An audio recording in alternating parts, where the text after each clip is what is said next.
佢唔識聽我哋嗰啲語言。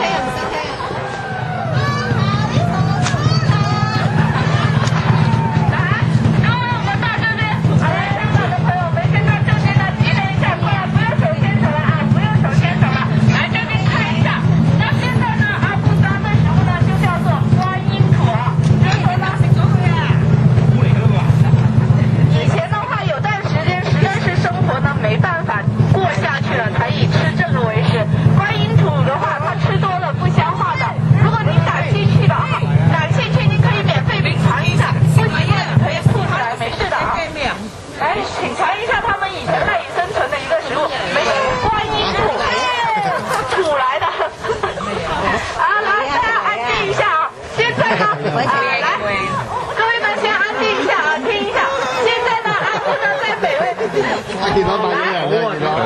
大家去，大家呢？哇，累了！大家先安静一下大家先安静一下。现在呢，阿布呢在伟伟的头上呢戴的这个贵宾帽呢，就是我刚才在大门口说的过了啊。戴上贵賓帽，成為他們的貴賓之後呢，走住，咁快走做咩啫？冇咩啊，佢哋有做咩？哦，即係入去入面玩嘅，有咩嘅？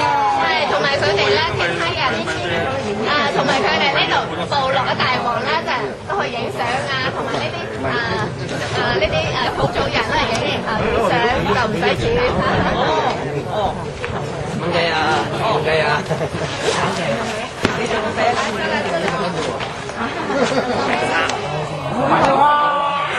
这个旗是什么意思啊？关键关系啊！怎么起这个？现在开始变了。各位大家好，大家好，不能免费的到。打一枪啊！打一枪！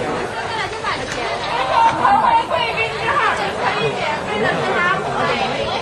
嗰次咧就可以同埋佢一日嘅到咧就免費嘅，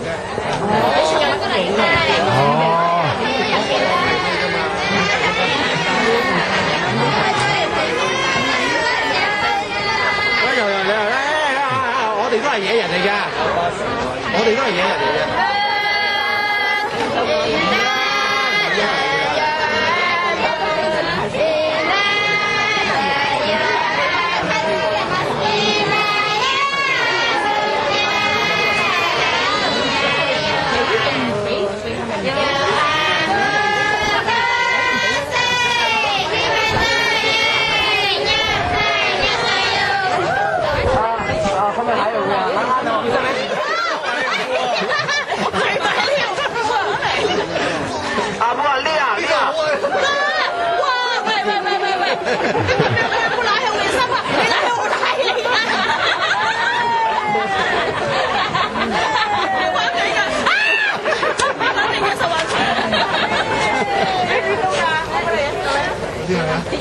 搞我個